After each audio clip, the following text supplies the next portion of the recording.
maju terus pantang mundur. Di bawah langit senja mimpi-mimpi mencuat luhur. Kami pasukan Garuda, dulu baja tak mudah pudar. Segelintir asa jadi langkah gagah berkobar. Meskipun sering dianggap sebagai turnamen penting gak penting, nyatanya jika kita mengambil sisi lain dari turnamen ini, toh kita juga bisa menemukan sisi baiknya. Kasarannya, segala sesuatu di dunia pasti gak ada yang sia-sia. Seperti Piala AFF 2024 kali ini, di mana Indonesia yang belakangan mendapatkan kritikan atau bahkan hujatan sana-sini, terutama yang ditunjukkan kepada Coach Shin, pada akhirnya tetap bisa mengambil sisi baiknya. Yang mana dengan adanya turnamen ini, kini jadi tahu, beberapa nama yang dianggap emang memiliki potensi untuk jadi andalan di masa depan. Yap, setelah ada nama Kadek Arel atau Doni Tripamungkas, ada juga Victor Detan yang belakangan makin nempel aja nih sama Rafael Strike. Dan setelah laga melawan Vietnam kemarin, sedikit banyak mulai ada nih yang memperhatikan sosok Ahmad Maulana Syarif, pemain 21 tahun milik Arema. Yang berposisi asli sebagai bek kanan, Ahmad Maulana nyatanya mampu menjalankan perannya dengan baik kala ditugaskan Coach Shin sebagai box to box. Meskipun masih ada beberapa detail yang harus ditingkatkan, namun cara dia bermain, mentalitas, serta reading the games, maka Mimin boleh sebut kalau Ahmad Maulana adalah pemain underrated yang diem-diem malah bisa jadi kartu as bagi timnas Indonesia.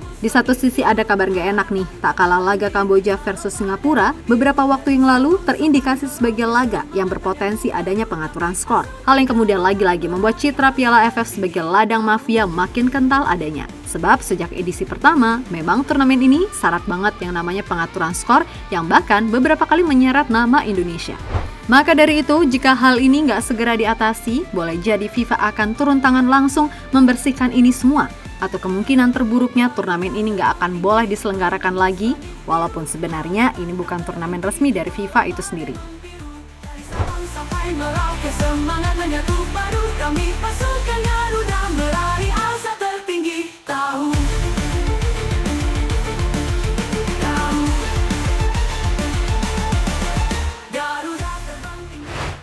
Salah satu tujuan diadakannya turnamen pasti untuk menemukan bakat-bakat terpendam dari pemain untuk kemudian diorbitkan menjadi calon bintang. Dan sejatinya, hal itu udah dimaksimalkan betul oleh Coach Shin beserta PSSI di Piala AFF kali ini, yang mana keputusan untuk menurunkan tim U22 dirasa sangat bermanfaat untuk melihat seperti apa pemain-pemain muda terutama dari Liga Indonesia. Dan sejauh ini, nama-nama macam Kadek Arel, Doni Tripamungkas, serta Victor Detan adalah 3 nama pemain muda yang dianggap sangat berpotensi untuk menjadi masa depan timnas Indonesia. Namun kayaknya masih banyak yang nggak ngeh kalau ada satu nama lagi yang sepertinya menarik untuk dapat perhatian lebih.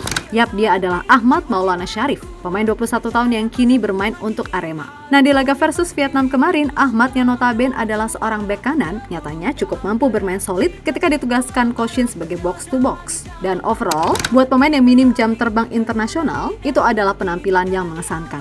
Terutama dari sisi mentalitas, Ahmad Maulana tampak gak jiper atau minder sama sekali dengan para pasukan Nguyen yang diisi pemain-pemain terbaiknya. Sabang sampai Merauke semangat menyatu padu, kami pasukan Garuda meraih asa tertinggi.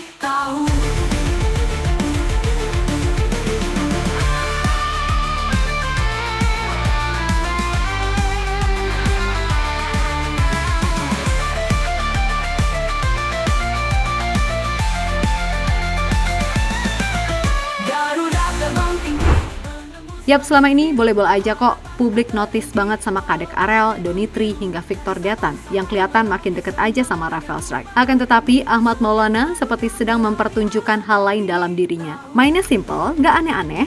Dan dari sisi reading the games, ini pemain cukup oke lah, terutama dari sisi defense. Tentu saja ini tak terlepas dari peran klubnya Arema yang benar-benar memberikan kepercayaan penuh bagi Ahmad Maulana untuk tampil reguler di Liga 1. Tercatat sejauh ini, pemain kelahiran Bandung tersebut udah tampil 11 kali dengan torehan 1 gol. Maka dari itu, walaupun kesannya di awal masih agak kagok, namun karena dia udah terbiasa dengan atmosfer kompetisi, jadinya secara batin dia benar-benar bisa menampilkan sisi positif dari permainannya. Walaupun nih masih cukup banyak catatan yang mesti diperbaiki. Akan tetapi Mimin pribadi percaya kalau dia terus diberikan kesempatan, boleh jadi ia bisa menjadi aset penting bagi timnas senior Indonesia yang bahkan minimal bisa menggeser posisi Ricky Kambuaya sebagai salah satu komponen lini tengah timnas senior yang utama. Sekali lagi ingat, kalian gak bisa bilang gak mungkin, karena selain umurnya masih 21 tahun, dia ini kelihatan banget punya bakat yang kalau diolah pasti akan bagus. Sekarang aja kelihatannya masih mentah, tapi Mimin yakin dia akan jadi pemain yang cukup menarik suatu saat nanti, asalkan dia nggak terlena dan terus belajar. Dalam dada, cita-cita membara, terjalani jalan tak pernah henti berlari. Garuda di dadaku kini dan di abadi. Garuda terbang tinggi, menembus langit biru. Harapan tak terhenti, walau badai membiru. Dari Sabang sampai Merauke, semangat menyatu padu. Kami pasukan Garuda meraih asa tertinggi. Tahu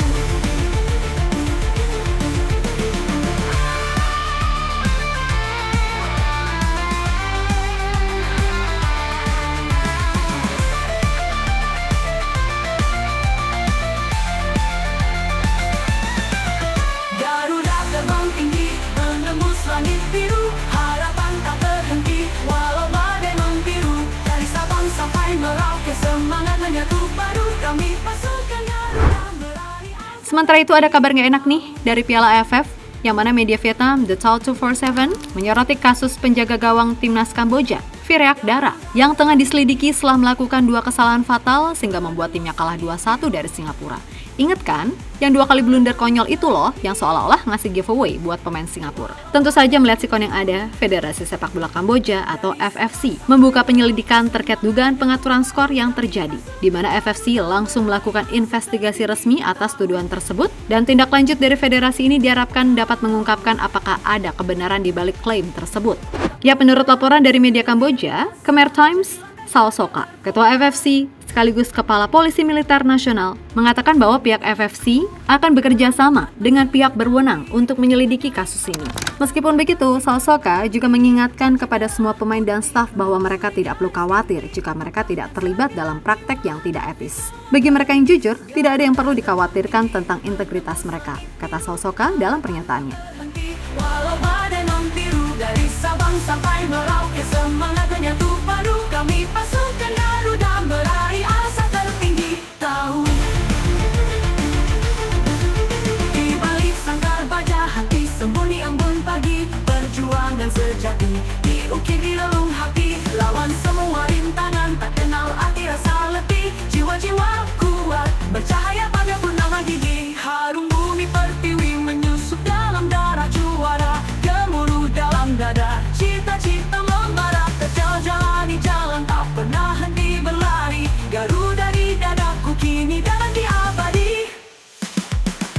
Garuda terbang tinggi, menembus langit biru. Harapan tak terhenti, walau badai membiru. Dari Sabang sampai Merauke, semangat. Ya, berkaca dari situasi yang ada, pada akhirnya semakin menguatkan kalau Piala AFF emang jadi sarangnya mafia. Dan sejatinya hal semacam ini udah sejak lama terjadi, bahkan di awal-awal turnamen ini diadakan, yang sayangnya nama Indonesia pun juga pernah terseret 2 kali. Dikutip dari Kompasiana, memang sejak kompetisi ini masih bernama Piala Tiger, hal-hal semacam itu udah umum terjadi. Dan jika ada pihak yang bersuara, Piala AFF telah terjadi kasus pengaturan skor, sejatinya ini adalah sesuatu yang wajar. Karena di Asia Tenggara, sepak bola, pengaturan skor, dan perjudian bukan hal yang aneh. Yap, sekedar informasi nih, skandal suap di Piala AFF edisi perdana tahun 96 terungkap berkat pengakuan pemain Filipina, Judi Saluria. Menurut laporan dari AP News, pada 20 September 1996 mengungkapkan bahwa Saluria mengaku ditawari uang $50.000 atau sekitar 1,3 juta peso Filipina oleh 3 penyuap asal Singapura dan Malaysia. Percobaan suap kepada Saluria itu dilakukan untuk mengatur skor match day ketiga grup B antara Singapura kontra Filipina 6 September 1996. Ketiga penyuap meminta Saluria untuk membiarkan Singapura mencetak banyak gol. Harapan mereka agar Singapura bisa menang hingga 7-0. Singapura butuh banyak gol karena di laga sebelumnya hanya mampu menang 3-0 kontra Brunei dan 1-1 lawan Malaysia. Yap, Saluria sendiri mengaku tidak menerima suap tersebut. Dan Singapura yang butuh banyak gol akhirnya hanya menang 3-0 sehingga mereka gagal lolos ke semifinal karena hanya berada di posisi 3 klasemen di bawah Malaysia dan Thailand. Nah, nggak cukup sampai di situ.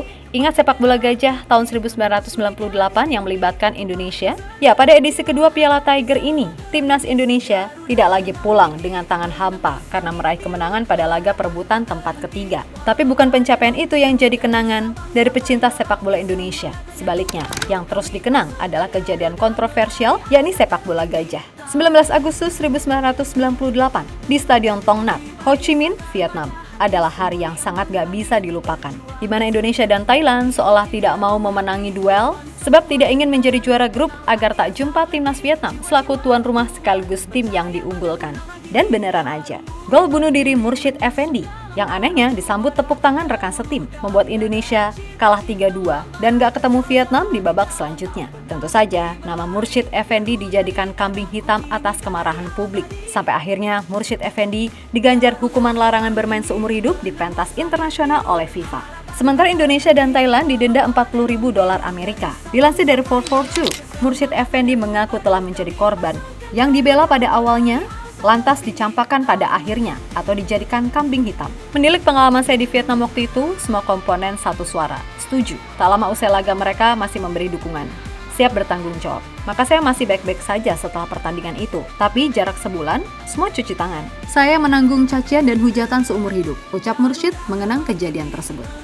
Langit biru, harapan tak berhenti, walau badai membiru. Dari Sabang sampai Merauke, semangat menyatu padu. Kami pasukan Garuda meraih asa tertinggi. Tahu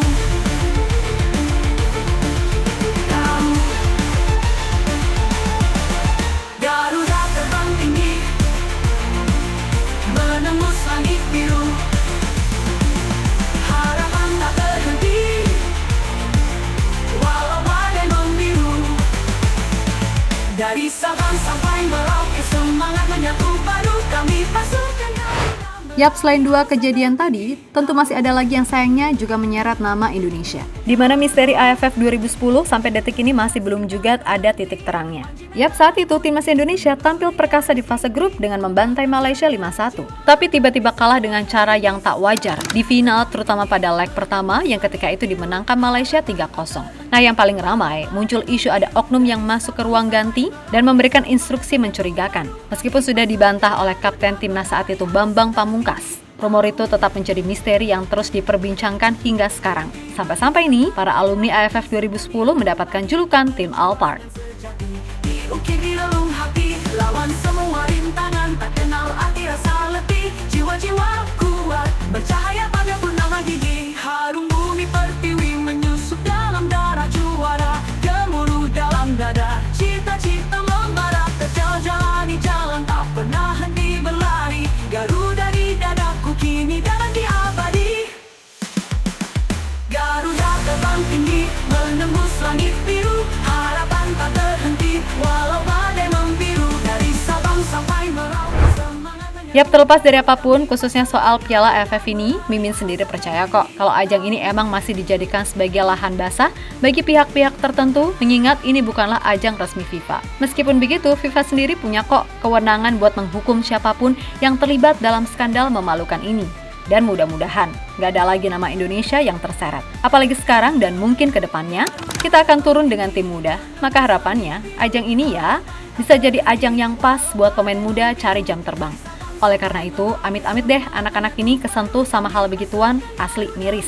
Nah, yang penting sekarang fokus aja sama hal-hal di atas lapangan. Masuk dan berikan yang terbaik, tunjukkan kalian semua layak main di timnas.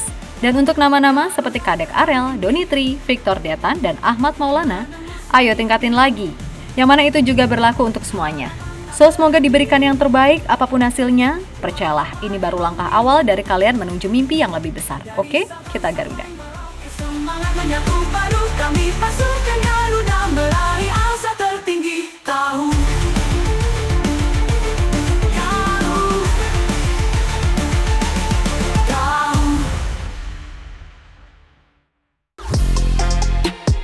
Halo, izin iklan sebentar ya guys. Jadikan ruangmu bernuansa timnas. Temukan beragam poster dinding, sepak bola dan timnas dengan desain menawan, kualitas premium dan harga yang tidak akan menguras kantong. Segera klik link Shopee di deskripsi video ini dan dukung timnas dengan sepenuh hati.